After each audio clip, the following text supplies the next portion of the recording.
We're going to be looking at resolution of forces. So this is going to bring together a few different ideas that we have already covered. So we're going to do a little recap first. So our recap. We talked about resultant forces over, a couple of lessons ago, resultant forces. And we talked about them being the overall force on an object, taking into account the size and direction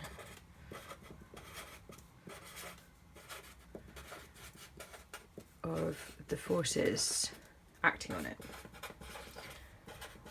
Okay, so we did this in a really basic way with linear forces if they're going in opposite directions to each other, and we also did it when they're acting at an angle to each other.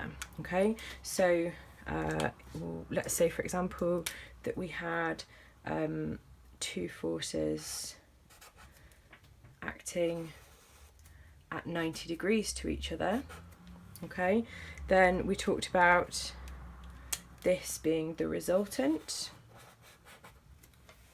Okay, but we also did it in terms of if we had them acting at a non-90 degree angle.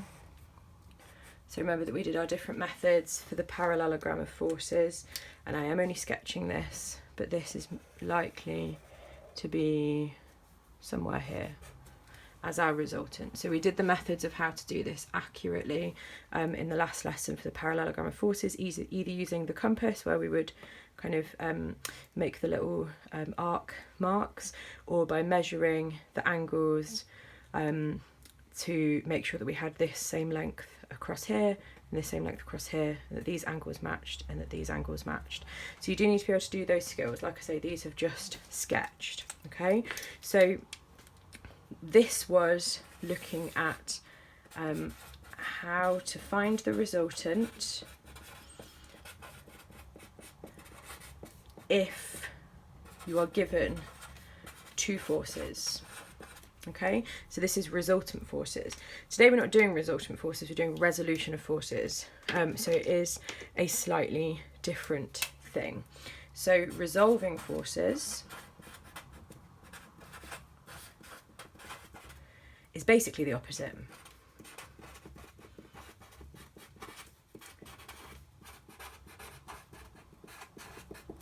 Okay, you are given a resultant and you are splitting it into its components, is what we call it. And by components, we just mean the parts. So you would be given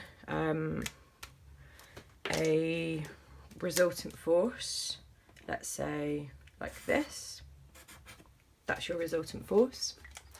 And then you would be expected to split it up into its vertical component and its horizontal component. Okay, so that this would be the resultant of these two forces acting on it. So there's a couple of rules that are demonstrated by this little diagram that I've done here, and that is that they must be at right angles to each other. So the components.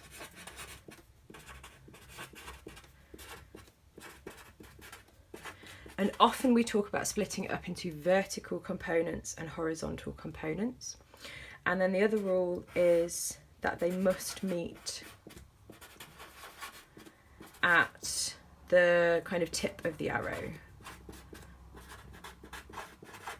Okay, so the dotted line, dashed line that I drew, you know, they meet at the tip of the arrow, so I know that the vertical part of this arrow is the same height, and then the horizontal part of the arrow is the same kind of width as the horizontal component of this diagonal.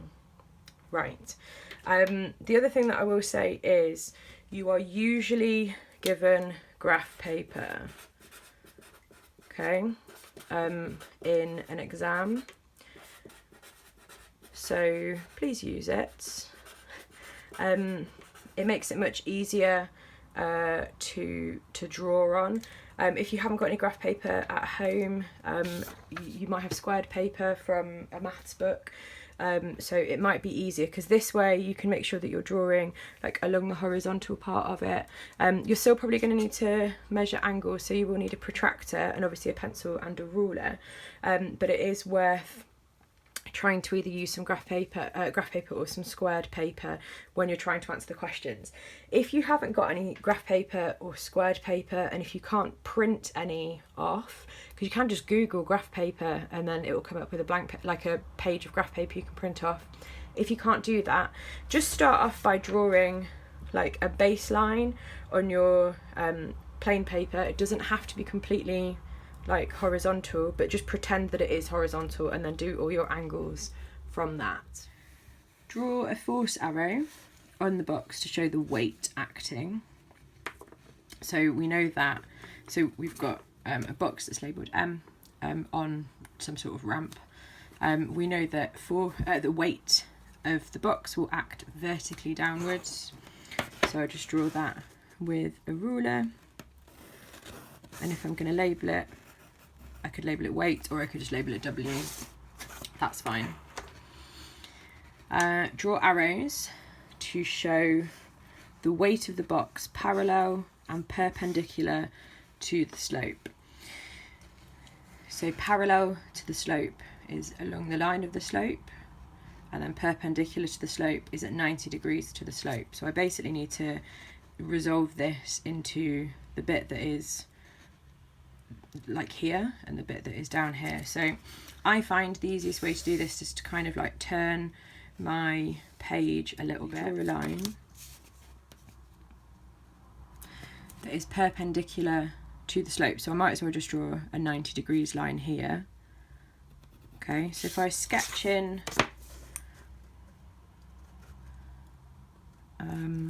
a very faint line, and then it needs to finish at the same point as here, as the tip of this arrow. So I don't need to use this whole line that I've drawn. So I just turn this bit into an arrow, and then probably just go over it just to make it really clear that that's the bit that I want to look at. And then if I draw a line up from here, that's going to show me that this is the part, whoops, along the slope that is the parallel component and the perpendicular component. So we've split this force up into its two components. Draw the horizontal and vertical components of the four vectors below, taking care with the size of your arrows. You can have a go and then watch how I've done it.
Using the scale of 1 centimetre equals 1 Newton of force, determine the magnitude of the horizontal and vertical components of the 4 vectors above. So let's remember that magnitude means size.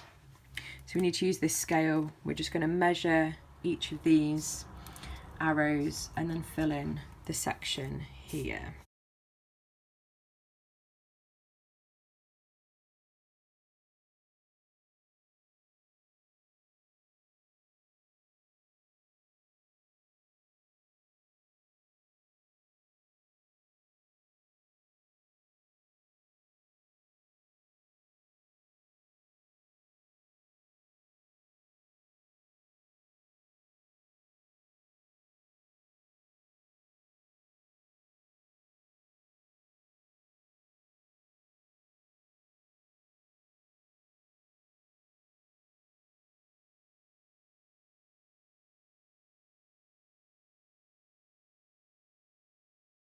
So I've done these as precisely as I can because my ruler obviously goes to millimetres.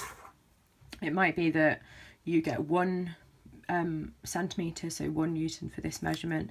You usually get a bit of kind of tolerance with your answers, so as long as it's within a range, and it's usually kind of a millimetre or 2 that they make an allowance for. So for the first 2 vectors, so these 2, which are of equal magnitude, what is the relationship between the angle of the vector to the horizontal and the magnitude of the horizontal component of the vector? So we're just looking at these 2 here, okay? So we're talking about the angle that is here compared to the angle that is here. So the first one has a smaller angle than this one, okay? So the smaller the angle to the horizontal, we're comparing the 2 horizontal components. So the smaller the angle to the horizontal, the bigger the horizontal component. And we can just write it like that.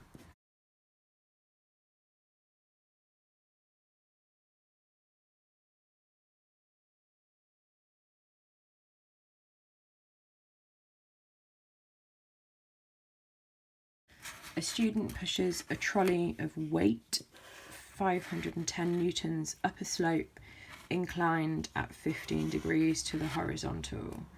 Using a scale diagram, determine the component of the trolley's weight down the slope. First of all, if we say that we've just got a horizontal line, so we'll just draw that in pencil, okay? And then we need to draw a slope that is at 15 degrees to the horizontal, so I'll use a protractor for that.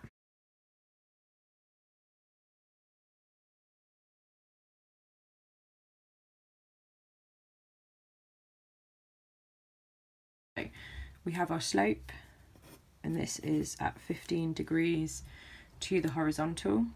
So it's saying that there's a trolley that's sitting on it. So you know what we like, we just draw rectangles, that's fine.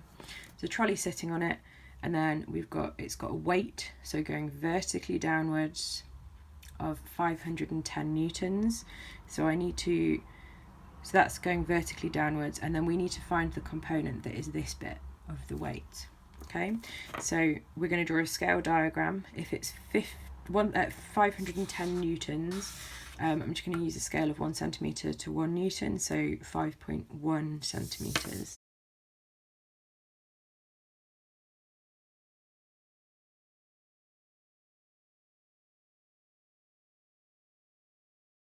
So now I need to find just the component of the weight.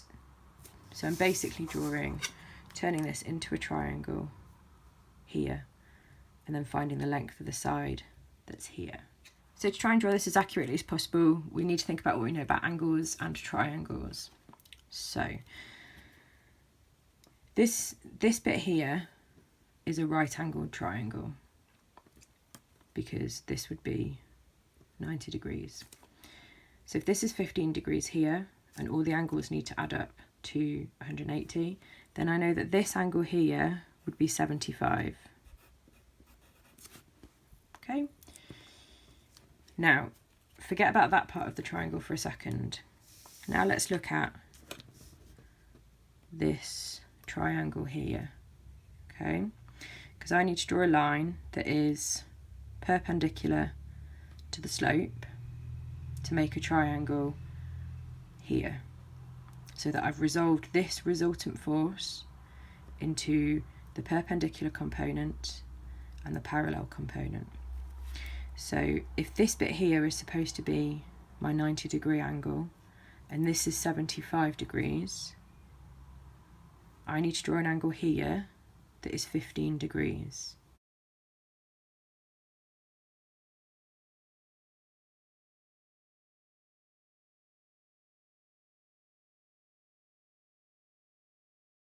And we can check it by making sure that those lines are at right angles to each other, because we said that that one would be 90 degrees, which is true. Okay, so now we know that this part here is our parallel component of the weight of the trolley. So remember that our scale, 510 newtons, 5.1 centimetres. So if we look here now,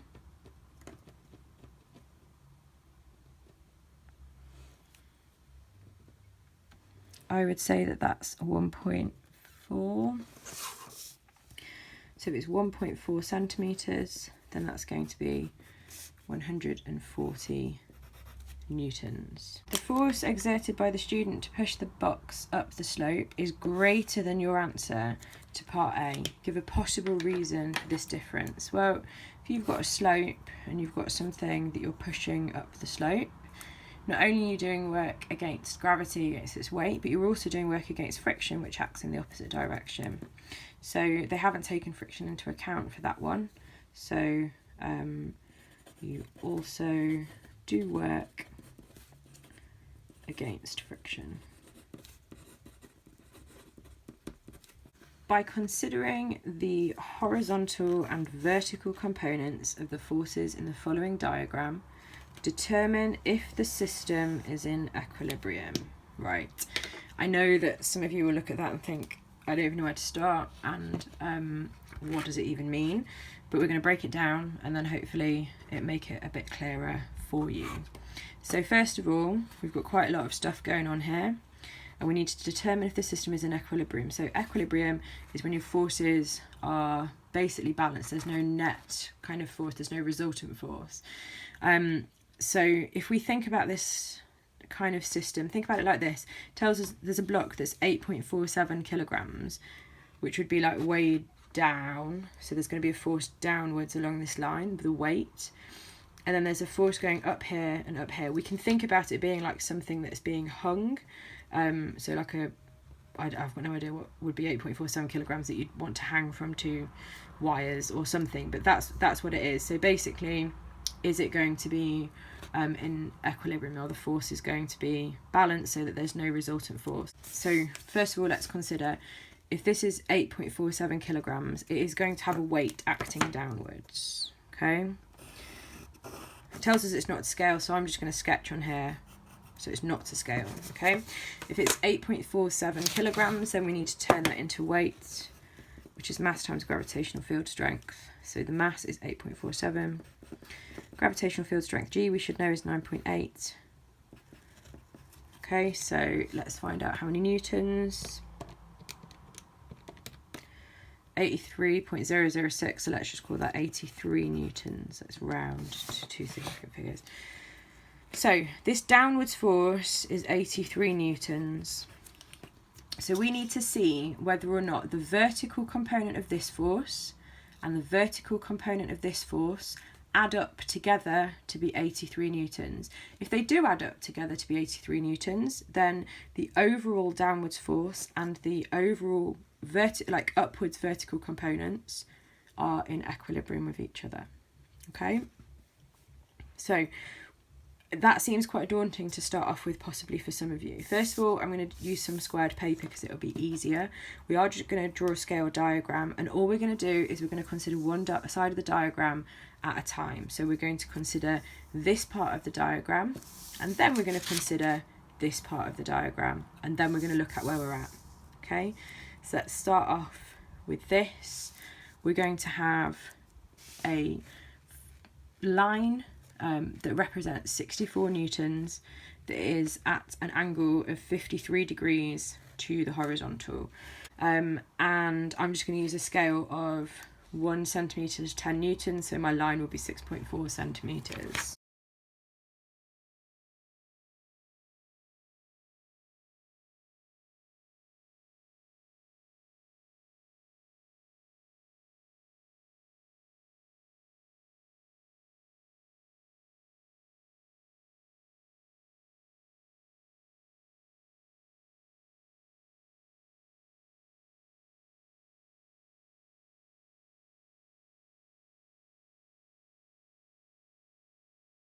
We need to find we draw a vertical line here that meets up with this part. It would be quite easy for me to just kind of move my ruler, and it would probably go about there, but that might be a little bit problematic because I might not have my ruler angled just so well.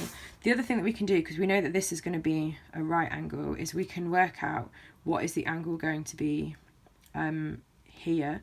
We know that this is 90, so we need to find the angle that would be here. So if we do 90 minus 53, then we know that that angle is going to be 37 here, because these two angles have got to add up to 90, so that all three of them add up to 180. So let's do that.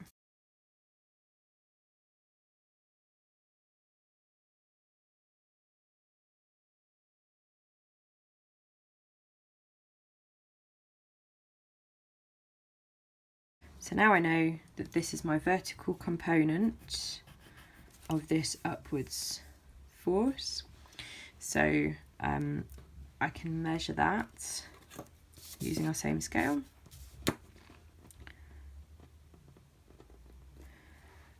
So it's 5.2 centimetres would be 52 newtons. So what we've worked out is that this vertical component, and I'm sketching it really, I'm not even using a ruler, don't worry about that, is 52 newtons. Okay, so now we need to find out what is this vertical component to see whether they add together to make 83. So we're just going to do exactly the same thing with this part of the diagram. Okay, so we're going to draw a horizontal line, we're going to find an angle at 39.6, and to be honest I can't measure 39.6, so I'm going to measure to 40, and then draw a 5 centimetre line to represent 50 newtons.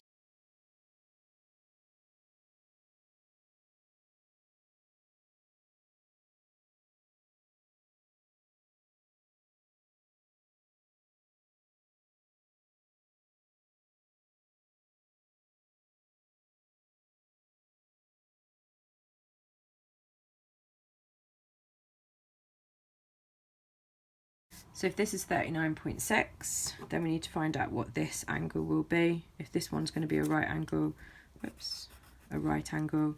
then we can find out by doing 90 minus 39.6, which gives us 50.4. Again, I can't measure 50.4, so I'll measure 50.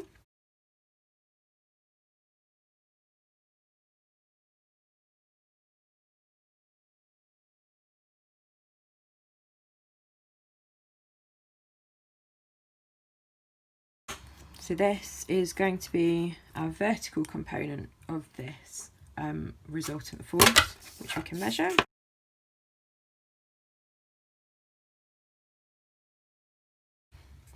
So now let's bring it together. Okay, so that's like this diagram, but we've just drawn it to scale.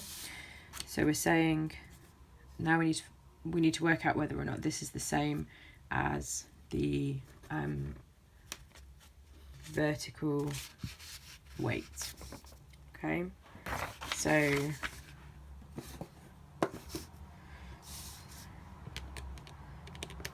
52 plus 33 is 85. So from our scale diagram, the upwards force is 85 newtons. This is very close to 83. In this case, technically it's not in equilibrium because they're not exactly the same, but given that that's only kind of a millimetre or two out, it might be because my pencil wasn't sharp enough. To be honest, I could have made it sharper. It might have been that I didn't measure it quite precisely enough. It might have been thrown out by the fact that this is 39.6.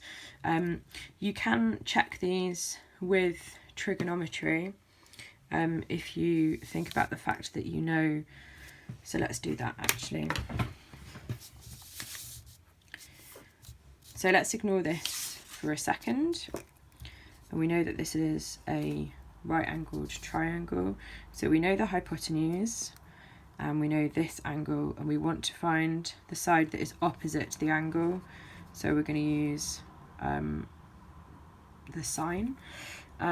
So if we want to find the opposite, we need to do sine 53 times 64, because that's the sine of the angle multiplied by the hypotenuse. So if I do sine 53 multiplied by 64, that gives me 51.112 whatever. So let's say 51.1, which is close, but we were a millimetre off. Okay, so if I store that in my calculator, because I'm going to want to add them together in a minute, and then I can do the same with this again. So again, we're going to ignore what we've measured, and again we're still measuring the opposite side. So again, we're using sine, so we're going to do sine 39.6 multiplied by 50, so the sine of the angle multiplied by the hypotenuse. Sine 39.6 multiplied by 50, and this gives us 31.871 and some stuff. Okay, so if we add these together, then let's have a look. Okay, so I've added those together and I've got 82.98, which I'm sure we can all agree will round to 83. So if we add those together, that, remember, that means sum of, then we have 83 newtons to two significant figures. So this goes to show how being a millimetre or so off can make it look like your answers are not exactly right. And you can always check by using your math skills from trigonometry. Sometimes Pythagoras, if you have enough information, Pythagoras will work as well. But it's always worth double checking your answers.